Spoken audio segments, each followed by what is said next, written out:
Assalomu alaykum, hurmatli Sof tibbiyot kanali kuzatuvchilari. Bugungi mavzuyimiz soch nima uchun to'kiladi, sochni qanday qilib mustahkamlash mumkin, sochni uy sharoitida qanday qilib to'g'ri parvarishlash kerak va alopetsiya haqida gaplashamiz. Kallik o'zi qanday paydo bo'ladi? Tibbiyotda shunday atama bor. Ya'ni bu alopetsiya. Alopetsiya bu kallikni ifodalovchi tushuncha, lekin uning bir nechta turlari bor. Endi soch to'kilayotgan bo'lsa, bu kallikmi? Yoki o'zi soch nima uchun to'kilishi mumkin? Ushbu savollarga quyidagicha javob beramiz. Ya'ni soch to'kilish turlari mavjud va normada soch to'kilishining miqdori, ya'ni bir sutkada 50-100 tagacha soch to'kilishi bu normal holat hisoblanadi. Umuman olganda bizning tanamizda doimiy tuklar to'kiladi va uning o'rniga yangisi paydo bo'ladi. Yana bir narsa, nima uchun ayollarni kallarini eshitmaganmiz? Faqatgina erkaklarda tepa qismidan soch to'kilishi mavjud. Buning asosiy sabablari haqida alohida to'xtalib o'tamiz. Endi esa soch to'kilishining 4 ta asosiy turi bilan tanishamiz.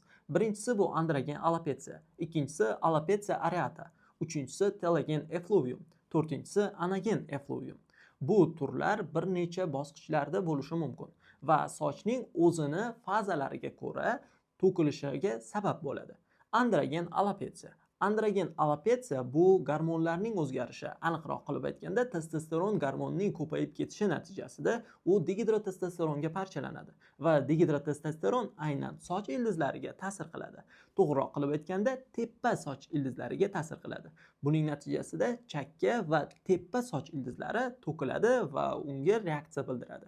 Shuning uchun ham erkaklarda kallik nisbatan ko'ra ko'proq uchraydi va ayollarda kallik deyarli uchramaydi. Shuning uchun. Ikkinchisi, alopetsiya areata. Alopetsiya areata bu halqasimon, tangasimon to'kilishlarga nisbatan aytiladi va ushbu tushuncha Ibn Sinoning kitoblarida tulki kasalligi nomi bilan keladi.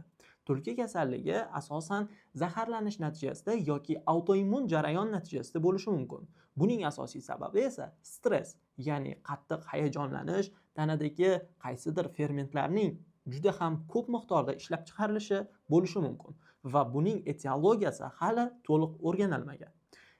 Uchinchisi esa telogen effluvium. Telogen effluvium asosan ayollarda sodir bo'ladi va ularning aynan sochni o'sishi telogen fazasida hosil bo'ladi va soch ildizlari oziqlanishi buzilishi bilan kechadi va shuning uchun o'sish fazasida turgan soch to'kilib ketadi. U aslida to'kilmasligi kerak edi. Chunki unga temir va ko'plab moddalar kislorodni yaxshi olib kelmaydi. Shuning natijasida undagi kutikula, ya'ni soch oqsili yaxshi hosil bo'lmasligi natijasida orada uzilish bo'ladi va natijada u soch ildizidan yangi soch o'sib chiqadi va eski soch to'kilib ketadi. Lekin bu kallikka olib kelmaydi. Shunchaki soch to'kilishining jarayoni hisoblanadi. Anagen effluvium. Anagen effluvium ko'pincha ko'plab kasalliklardan so'ng yoki kimyo terapiyasidan keyingi holatda soch to'kilishidir. Ushbu holatda inson tanasi kuchli zaharlar natijasida barcha o'sish jarayonini to'xtatadi. Ya'ni suyakdagi suyaklanish jarayoni yoki bo'lmasam kutislarning hosil bo'lishi, ya'ni soch kutikulasining hosil bo'lishi to'xtaydi va buning natijasida barcha sochlar to'kilib ketishi mumkin. Bu anagen effluvium deyiladi.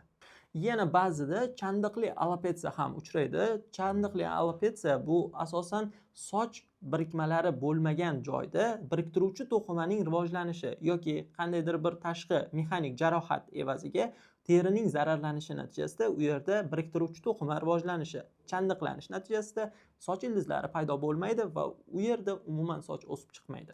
Misol uchun boshdagi kuyish jarohatlarining o'rni va boshning qandaydir bir mexanik ta'sirda yorilishi natijasida o'sha yerda soch chiqmayotganligi bu aynan shunga misol bo'ladi. Xo'p, endi telogen effluviumga to'xtalib o'tamiz. Telogen effluvium asosan ayollarda uchraganligi uchun uning ikkita turi bor. Akut effluvium bu narsa ayollarda vitamin yetishmasligi, stress natijasida yuzaga keladi. Stress natijasida u 2 oydan 6 oygacha cho'zilishi mumkin. Shu davr orasida soch to'kiladi va odamda sochni yangi bosqichda o'sishi boshlanishi kerak. Lekin agar boshlanmaydigan bo'lsa, bu holat cho'zilib ketayotgan bo'ladi. Buning natijasida siz albatta trixolog shifokorga murojaat qilishingiz va uning maslahatlariga quloq tutishingiz kerak. Bu sizga professional yondashuvni talab qiladi. Surunkali telogen effluvium ham bor. Bu 6 oydan uzoq muddatda kuzatiladi va 6 oydan oshiq sochning to'kilishi bu surunkali effluvium deyiladi. Yoki to'liqroq aytganda surunkali telogen effluvium deyiladi. Bunday holatlarda biz albatta gormonal muvozanatni nazoratga olishimiz, o'zingizni reproduktolog, androlog shifokoringizga murojaat qilishni, ayniqsa ginekolog bilan maslahatlashishni tavsiya etaman. Yana bir narsani aytib o'tish kerak.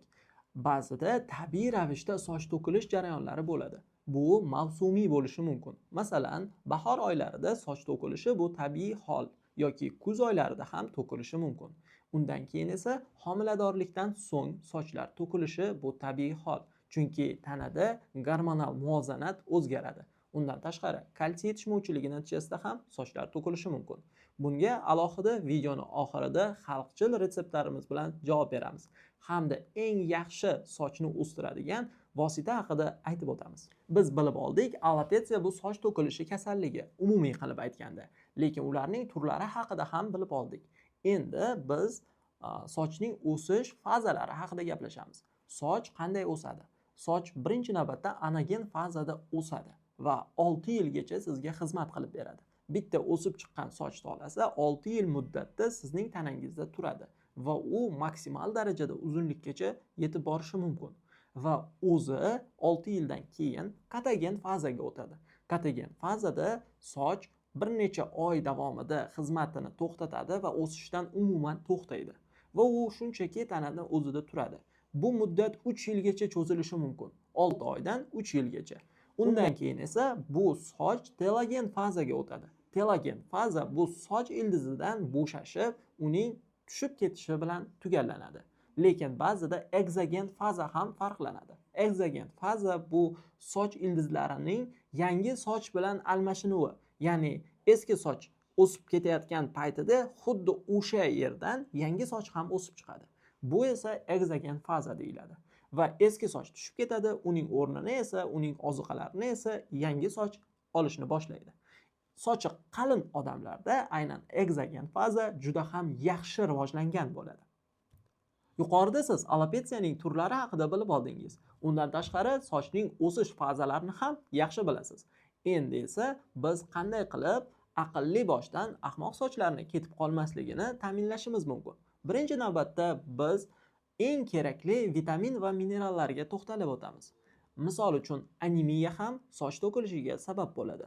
Undan tashqari qalqonsimon bez kasalliklari, ya'ni gipotireoz yoki gipertireoz holatlarida ham soch to'kilishi yuzaga kelishi mumkin. Buni oldini olish uchun esa biz tanamizga kerakli moddalarni kerakli vaqtda kiritishimiz kerak. Bu misol uchun temir preparatlari bo'lishi mumkin. Temir preparatlaridan eng yaxshisi hozir Amerikada ishlab chiqariladigan Hemaplex vositasidir. Ushbu vositani kuniga bir mahal tushlikdan so'ng 1 soatdan keyin iste'mol qilsangiz, sizdagi kamqonlikni ancha yo'qotib beradi. Bu esa feritin yetishmovchiligi bilan ketayotgan kamqonlikka eng yaxshi davo hisoblanadi. Undan keyin esa siz biotin va kollagendan foydalanishingiz mumkin. Biotin bu B guruh vitaminlari oilasiga kiradi va soch ildizini oziqlantiradi. Undan keyin kollagenni iste'mol qiling. Kollagen ham sizning tanangizda hosil bo'layotgan kutis, ya'ni kutikula oqsilini rag'batlantiradi va buning natijasida sizdagi soch qalinlashadi va mustahkam bo'ladi. Endi esa androgen alopetsiyaga qisman ta'sir qiladigan element haqida gaplashamiz. Bu ruh, ya'ni xalq tili bilan aytganda, ruscha aytganda sink. Sink elementi bizning tanamizda aynan tsenokobalamin, vitamin B12 ni hosil bo'lishiga ishtirok etadi. Shuning uchun ham bu modda ko'paygan sari testosteron miqdori normaga keladi va androgen alopetsiyaga ham ta'sir qiladi. Shuning uchun ko'p sartaroshlar va kosmetologlar bilib bilmagan holatda sinkni ichishni tavsiya etishadi. Lekin albatta siz aynan bu elementni yetmayotganini tekshirtirib, bilib, laborator natijalar asoslangan holatda ichishingiz kerak va uning dozalari 25 dan 50 mikrogram miqdorida bo'lishi kerak. Sinkning eng yaxshi shakli bu pikolinat varianti va undan keyin sink glyukonat shakli bo'ladi. Va ushbu sinkni siz iste'mol qilganingizda tanangizda yetarli miqdorda tsenokobalamin hosil bo'lishi rag'batlanadi. Undan keyin esa siz albatta qovoq urug'idan iste'mol qilishingiz ham sink balansini to'ldirib beradi. Soch to'kilishiga eng kerakli bo'lgan va haqiqatda samara beradigan tibbiyotda isbotini topgan moddalar haqida gapirib o'taman. Eng zo'ri bu o'sma moyi yoki oddiy o'sma suvi hisoblanadi. Oddiy ko'pchilik qishloq hududlarida yashaydigan odamlar tomorqasida yetishtiradi. Ushbu o'smani qoshga surish, kipriklarga hattoki surish uni o'sishini juda ham yaxshi rag'batlantiradi. Oldingi ayollarimizni eng yaxshi kosmetologik vositasi bo'lgan. Hozirgi qizlarga ham ushbu vositani juda ham yaxshi ekanligini ta'kidlab o'tmoqchiman. Undan keyin esa ushbu o'sma suvini yoki o'sma yog'ini soch ildiziga surish kerak. Soch ildiziga surilgan paytda u o'sishni rag'batlantiradi. Undan keyin bizning sochlarimiz juda ham qalin va jilokor bo'lib o'sishni boshlaydi. Ikkinchi narsa bu minoksidil. Minoksidilni ko'pchilik yigitlar soqol o'stirish uchun ishlatadi. Lekin uning juda ham yaxshi funksiyalari bor. U asosan alopetsiyani davolashda foydalanilgan. O'zi tarixiga ko'ra minoksidil yurak uchun dori hisoblangan. Keyinchalik esa yurak uchun berilganda odamlarda tuklarning ko'payib ketishi keraksiz effekti yuzaga kelgan va u yurak dorisidan ko'ra androgen alopetsiya yoki alopetsiyani davolash uchun ko'proq maqbul yechim deb qabul qilingan. Va minoksidilni ishlatayotganda albatta e'tibor beradigan narsangiz bor. Bu hollar ustiga minoksidilni tekkizmaslik kerak. Chunki minoksidil teriga boradi va u yerdagi mahalliy qon aylanishini yaxshilaydi. U yerni kengaytiradi. Natijada hollar ham yomon sifatli o'smalarga aylanib ketib qolishi mumkin. Shuning uchun hollar ustiga ishlatmasdan turib, soch ildizlariga ishlatish juda ham foydali. Undan tashqari soqolni o'ziga ham ishlatish minoksidilni yaxshi effekt beradi. Lekin yana bir narsani aytib o'tmoqchiman. Minoksidil o'zi genetik bo'lmagan soqollarni chiqarib bermaydi. Bu g'irt yolg'on. Shuni alohida ta'kidlab o'tish kerak. Minoksidil bilan soqolingizni chiqarib beramiz deyotgan bo'lsa, bu yolg'ondan boshqa narsa emas. Soch uchun eng foydali top badlarni sanab beraman. Birinchisi bu vitamin B7, ya'ni biotin hisoblanadi. Ikkinchisi bu kollagen. Kollagendan keyin esa rux elementi. Rux elementidan keyin vitamin D. Vitamin D'dan keyin esa vitamin B12. Buni ampula shaklida olib, shampuningizga qo'shib qo'ysangiz ham sochlaringizni juda yaxshi o'stirib, uni mustahkam qilib beradi. Ko'pchilik kosmetologlar shunga o'xshagan retsepturalarni berishadi.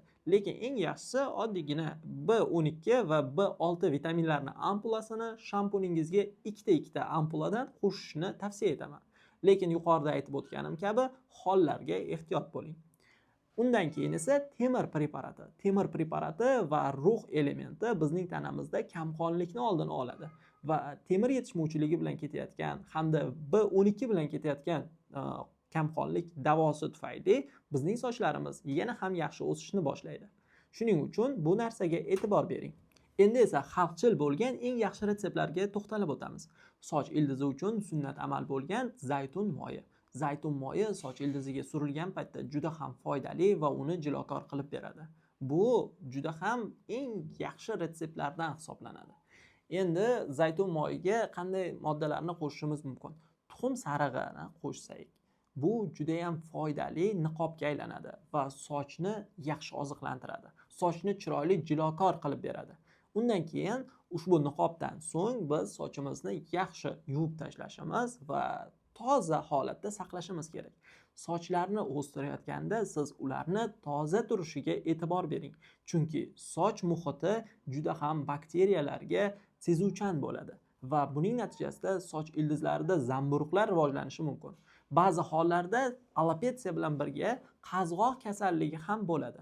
Qazg'oq kasalligi bu planetsaziya degan bakteriyadan yoki zamburug'dan kelib chiqadi. Aynan o'sha zamburug'ning terida rivojlanishi bu qazg'oqni ko'paytirib yuboradi va tananing reaksiyasi hisoblanadi. Bu mavzuga alohida to'xtalib o'tamiz. Undan keyin eng yaxshi vositalardan biri bu piyoz sharbati. Oddiygina bitta piyozni olasiz va uni siqib suvini olib soch ildiziga surasiz. Bu sochni juda ham yaxshi o'sishga rag'batlantirib beradi.